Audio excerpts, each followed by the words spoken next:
5 సంవత్సరాల కాలంలో 5 మెడికల్ కాలేజ్ని ప్రారంభించి ఇంకొక 5 మెడికల్ కాలేజ్ ఈ సంవత్సరం మనకు రావాల్సి ఉంది. నెక్స్ట్ ఇయర్కి మనం చూసినట్టయితే ఇంకొక 7 మెడికల్ కాలేజ్ మనం ప్లాన్ చేసుకున్నాం. అంటే ఈ 17 మెడికల్ కాలేజ్ నేను ఏదైతే చెప్తా ఉన్నానో ఈ 17 మెడికల్ కాలేజ్ ఒక యాక్షన్ ప్లాన్ అనేది మనం వేసుకున్నాం.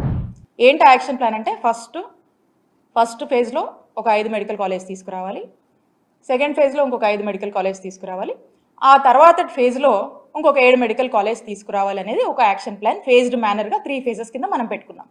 అన్ఫార్చునేట్లీ మన ప్రభుత్వం వచ్చినాక కోవిడ్ పాండమిక్ వల్ల దేశమే స్తంభించిపోయింది.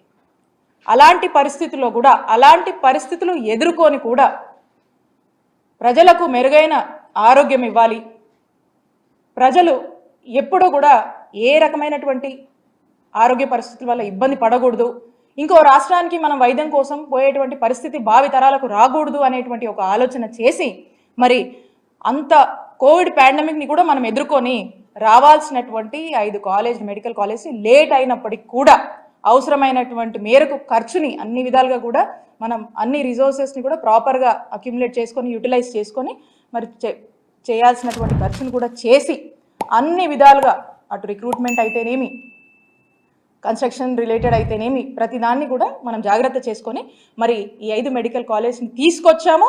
5 మెడికల్ కాలేజ్ని మరి లాస్ట్ ఇయర్ మీరు చూసారు జగన్మోహన్ రెడ్డి గారు వీటిని ప్రారంభించారు. మరి ఈ సంవత్సరానికి సంబంధించినటువంటి సెకండ్ ఫేజ్లో మనం మాట్లాడుతున్నటువంటి 5 మెడికల్ కాలేజెస్ వాటి పరిస్థితి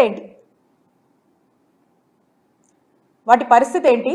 ఆల్రెడీ మా టెన్యూర్లోనే మేమున్నప్పుడు దానికి కావాల్సినటువంటి ఇన్ఫ్రాస్ట్రక్చర్ని దానికి తగినటువంటి కొంత గ్రౌండ్ వర్క్ అనేది మేము పూర్తి స్థాయిలో కూడా మేము చేయడం జరిగింది. ఇంకా కొంత చేయవలసింది ఉంది. ఆ చేయవలసింది కూడా ఇప్పుడు ప్రభుత్వంగా ఆ బాధ్యత మీ మీద ఉందని తెలియజేస్తా ఉన్నాం. మరి ఆ బాధ్యతను మీరు సక్రమంగా నెరవేర్చి ఈ 5 కాలేజీలు మరి ఈ సంవత్సరం అందుబాటులోకి రావాల్సినటువంటి అవసరం ఏదైతే ఉందో ఆ 5 కాలేజీలని మరి రావాల్సినటువంటి పరిస్థితుల్లో మరి ఏ కాలేజ్ కూడా మరి ఇప్పటికి కూడా మనకు వీటి మీద ఒక ప్రాపర్ క్లారిటీ అనేది లేదు. అండ్ అందులో మనం చూసినట్టయితే మీరు ఈ 5లో పులివెందుల మెడికల్ కాలేజ్ దీనికి సంబంధించి కొన్ని ఎంబీబీఎస్ సీట్లకు మనకు పర్మిషన్ వస్తే ఆ వచ్చినటువంటి ఆ పర్మిషన్ కూడా మరి దేశ చరిత్రలో ఏ రాష్ట్రం కూడా చేయనటువంటి దుస్సాహసం ఈ కూటమి ప్రభుత్వం చేసి రిటర్న్లో మాకు ఈ మెడికల్ కాలేజ్ వద్దు అని లెటర్ రాసినటువంటి ప్రయత్నం మరి మన ఆంధ్రప్రదేశ్లో మొట్టమొదటిసారిగా కూటమి ప్రభుత్వం చేసింది. నేను అడుగుతా ఉన్నాను,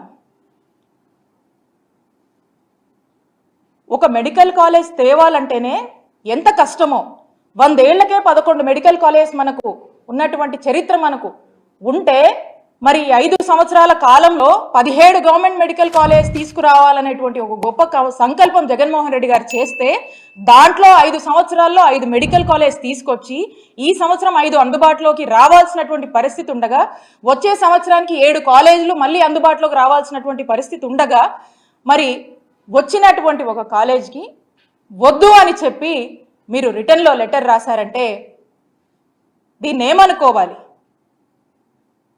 స్పష్టంగా అర్థమవుతా ఉంది. అంటే పులివెందుల మీద మీకున్నటువంటి ద్వేషభావం,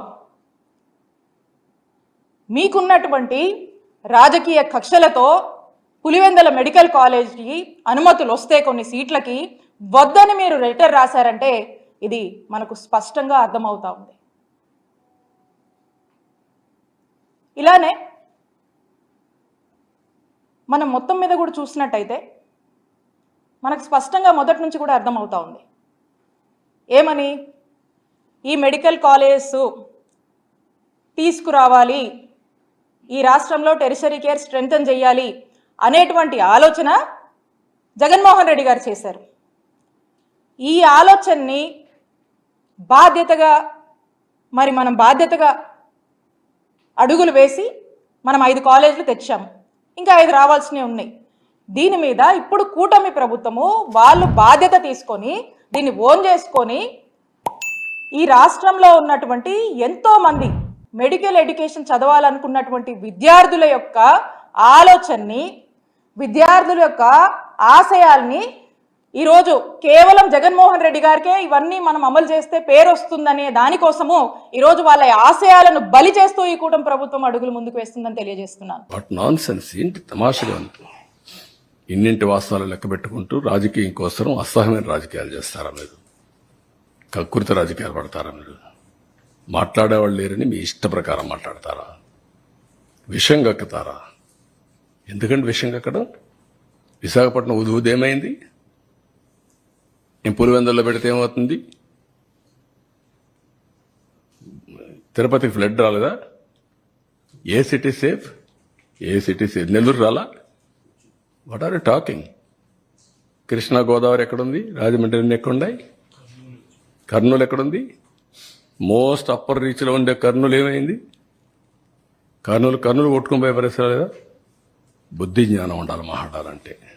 మీరు చేసిన ఏదో పనులకి మాటలో చెప్పాలంటే నేల మీద ముక్కు పెట్టి రాసుకోవాలి. మీరు తప్పుడు పనులు చేసి కొంచెం పాలిష్డ్గా మాట్లాడుతున్నాం.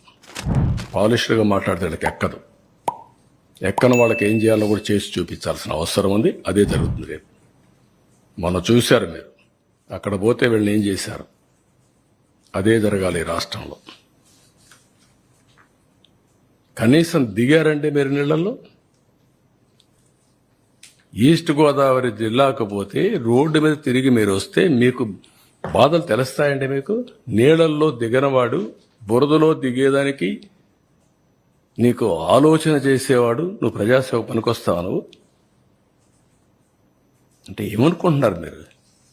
అంటే ఏది చెప్పినా నమ్మేస్తారనే అజం ఆ పేపర్లు పెట్టుకొని, తప్పుడు పేపర్లు పెట్టుకొని తప్పుడు ప్రచారాలు చేసుకుంటూ బతికిపోవాలనుకుంటున్నారు. ఆ ఆటలు సాగవు, అది గుర్తుపెట్టుకోమని హెచ్చరిస్తాను. అందుకే ప్రజలు కూడా 11 సీట్లు ఇచ్చి ఏ విధంగా తీర్పు ఇవ్వాలని ఇచ్చారు. That it self is an indication. ఊరంతా ఒక దారి, వీళ్ళది ఇంకొక దారి అంటారు. ముసలివాళ్ళు అంటే నడవలేని ముసలివాళ్ళు పెన్షన్ డబ్బులు తీసుకొచ్చి ఇచ్చి ఒక నెల నాకు పర్వాలేదు, లేకుంటే 4-5 నెలలు సేవ్ చేసుకున్నాను, ఈ డబ్బులంతా ఇస్తానని చెప్తే బుద్ధి జ్ఞానం ఉందా మీకు? ఎంత రెస్పాన్స్ అండి? వై పీపుల్ ఆర్ గివింగ్ అంటే అమాయకులు వాళ్ళు. ఒక విపత్తు వచ్చినప్పుడు ప్రవర్తించవలసిన తీరది. వాళ్ళు మనుషులు. నువ్వు మనిషి కాదు కాబట్టి, ఈ పార్టీ మనుషులు కాదు కాబట్టి ఇష్ట ప్రకారం మాట్లాడుతున్నారు. మానవత్వం లేకుండా మాట్లాడుతున్నారు. పుండు మీద కారం చల్లినట్టు.